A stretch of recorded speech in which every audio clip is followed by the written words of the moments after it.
ওম নমো ভগবতে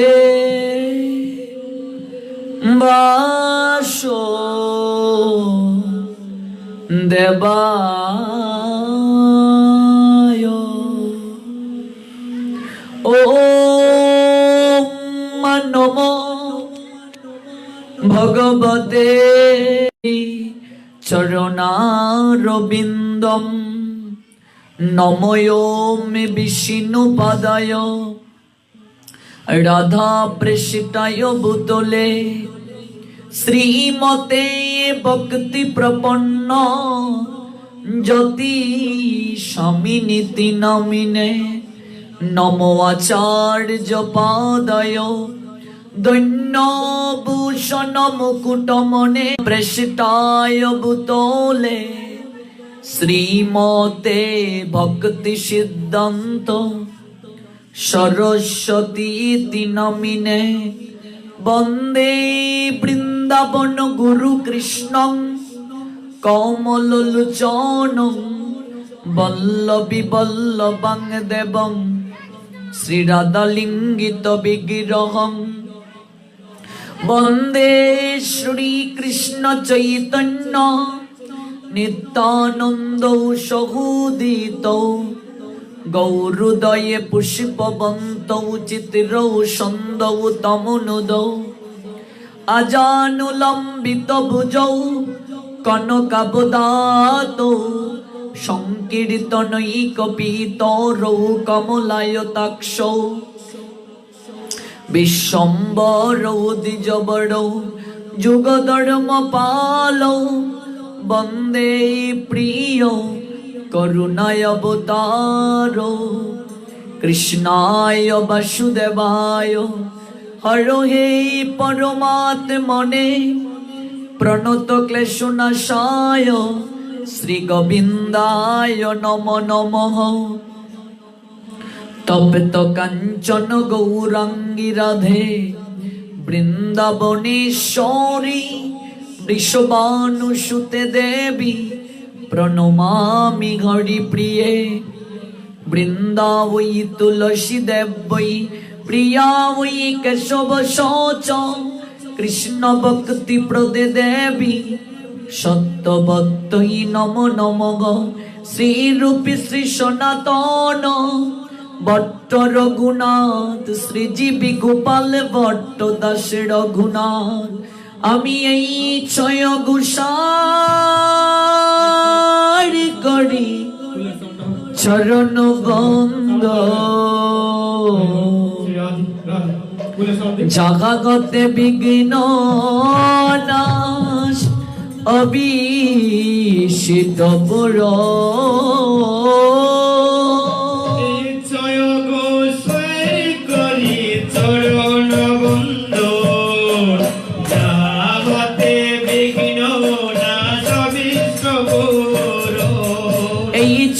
গোসাই করি চরণ বন্ধ জাগা ঘতে বিঘ্ন নাশ অবিষিত পুর জয় গোসাই করি চরণ বন্ধ যাহা হতে বিঘ্ন নাশ অবিষ্ট পুর। আমি এই জয় গোসাই করি চরণ বন্ধ যাহা ঘতে মিলে পাই কৃষ্ণ প্রেম জয় গোসাই করি চরণ বন্ধ যাহা হতে মিলে পাই কৃষ্ণ প্রেম। এই জয় গোসাই জড় মুই তার দাস তা সবার পদ রেণু মোর পঞ্চগ্রাম। জয় গোসাই যারো মই তার দাস তা সবার পদ রেণু মোর পঞ্চগ্রাম। ওই আমি তাদের চরণ সেবি ভক্ত শোনেবাস জনমে জনমে মোর এই অভিলাষ। তাদের চরণ সেবি ভক্ত শোনেবাস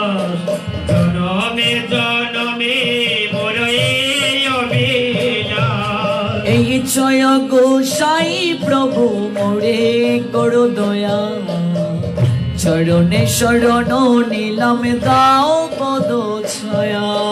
হে জয় গোসাই প্রভু মনে করো দয়া, চরণে শরণ নিলাম দাও পদ ছায়া। এই জয় গোসাই যবে ব্রজে কইলা বাস, রাধা কৃষ্ণের নিত্য লীলা করিলা প্রকাশ। হে জয় গোসাই যবে ব্রজে কইলা বাস, রাধা কৃষ্ণের নিত্য লীলা করিলা প্রকাশ। নইলে কে ভজনিত, কে বাজানিত, নইলে কে ভজনিত, কে বাজানিত, বৃন্দাবনের যুগল ভজন কে ভজনিত। বৃন্দাবনের যুগল ভজন কে বাজানিত। আমার ছয় গোসাই না জানালে কে ভজনিত। জয় গোসাই না জানালে কে বাজানিত। এই ছয় গোসাই যবে ব্রজে কইলা বাস, রাধা কৃষ্ণ নিত্য লীলা করিলা প্রকাশ। হে জয় গোসাই যবে ব্রজে কইলা বাস, রাধা কৃষ্ণের নিত্য লীলা করিলা প্রকাশ। মনের আনন্দে বলো হরি ভজ বৃন্দাবন, শ্রী গুরু বৈষ্ণব পদে মজাই আমন। মনের আনন্দে বলো হরি ভজ বৃন্দাবন, শ্রী গুরু বৈষ্ণব পদে মজাইয়া। মনের আনন্দে বলো হরি ভজ বৃন্দাবন, শ্রী গুরু বৈষ্ণব পদে মজাই আমন। মনের আনন্দে বলো হরি ভজ বৃন্দাবন, শ্রী গুরু বৈষ্ণব পদে মজাইয়া। মনের আনন্দে বলো হরি। যাদের মনে আনন্দ আছে তারাই কেবল হাত তুললেন, আর যাদের মনে আনন্দ নেই তারা হাত তুললেন না।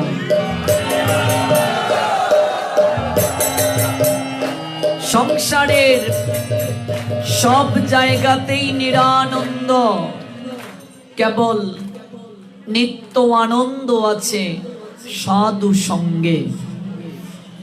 প্রেমধ্বনি কিংবা হরিধ্বনি করার সময় হাত তুলতে হয়, কিন্তু কেন হাত তুলতে হয়? আমরা সনাতনীরা অনেক সময় ধর্মের তত্ত্ব না জেনে ধর্ম প্রতিপালন করে থাকি, যার কারণে দিন দিন সেই ধর্ম আচার অনুষ্ঠান প্রতিপালনে শ্রদ্ধা হ্রাস পাচ্ছে। হরিধ্বনি প্রেমধ্বনি করার সময় প্রত্যেককেই হাত তুলতে হয়। কেন তুলতে হয়? কতটুকু হাত তুলতে হয়? আমরা যারা হাত তুলেছি কেনই তুললাম, আর যারা তুলিনি কেনই তুলিনি, আর যারা তুলেছি কতটুকু হাত তুলতে হবে? দেখুন, পঞ্চতত্ত্বের মাঝে তিনজনই হাত তুলে আছেন।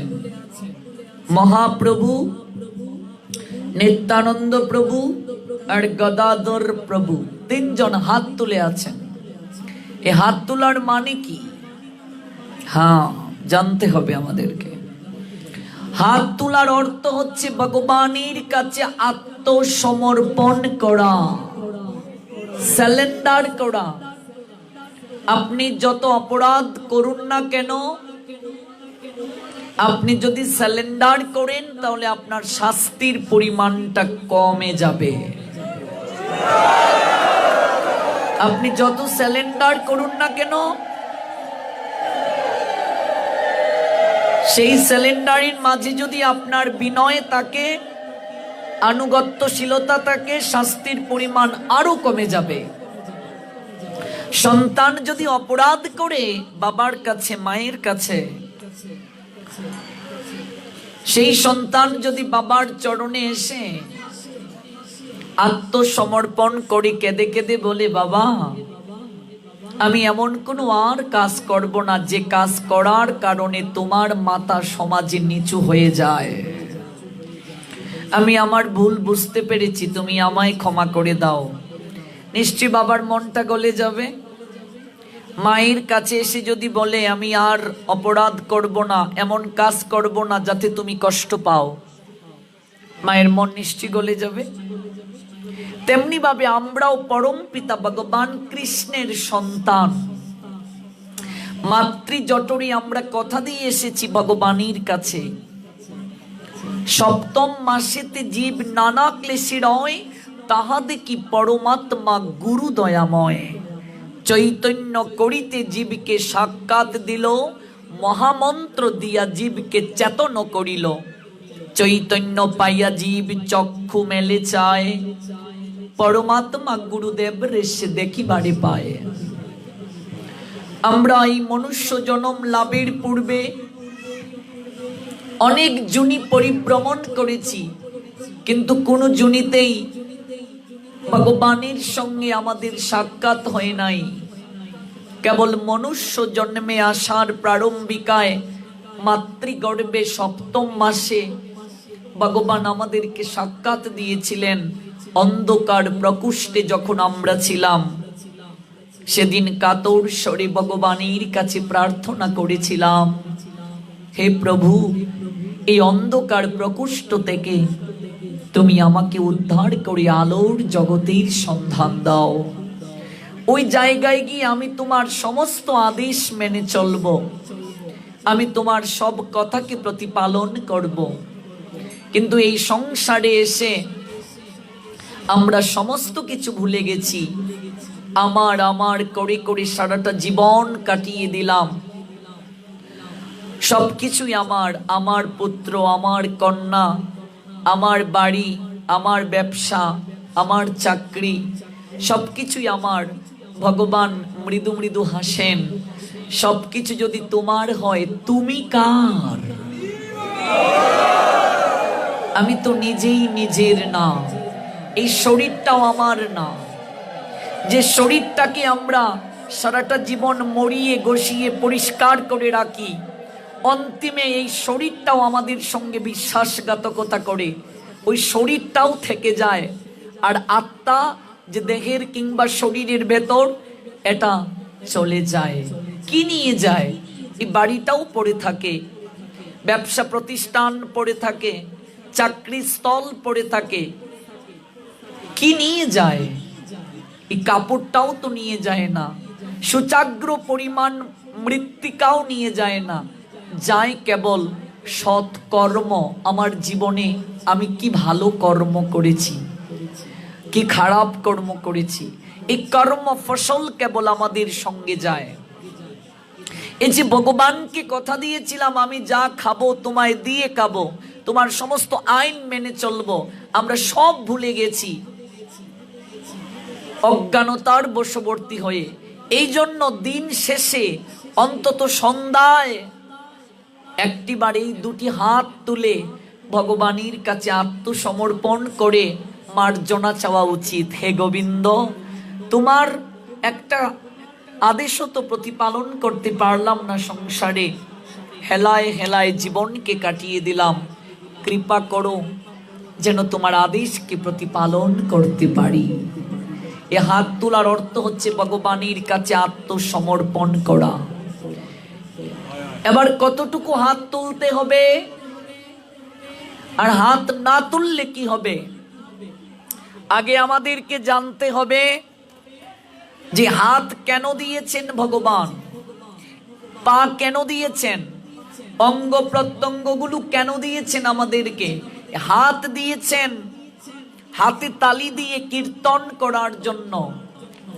দশে পাছে মিলে সবে দাঁড়িতে বসিয়া, কীর্তন করো সবে হাতে তালি দিয়া। অন্তত সারাদিন যদি সময় নাও পাই, আমি সন্ধ্যায় সবাইকে নিয়ে একটু বসবো দরজার সামনে। মৃদঙ্গ যদি না পাওয়া যায়, ঝাঁজ যদি না পাওয়া যায়, করতাল যদি না পাওয়া যায়, অন্তত হাতে তালি দিয়ে হলেও একটু কীর্তন করতে হবে। হাতে তালি দিয়ে কীর্তন করলে হাতের রেখা পরিবর্তন হয়ে যায়। এ হাত দিয়েছেন ভগবানের বিগ্রহের শৃঙ্গার করার জন্য, ভগবানের জন্য প্রসাদ রান্না করার জন্য, সাধু ভক্ত বৈষ্ণব গুরুদেবের সেবা করার জন্য, এই পা দিয়েছেন পাদারা ঘেঁটে ভগবানের মন্দিরে যাওয়ার জন্য, যেখানে সাধু সঙ্গের আয়োজন করা হবে সেই জায়গায় যাওয়ার জন্য।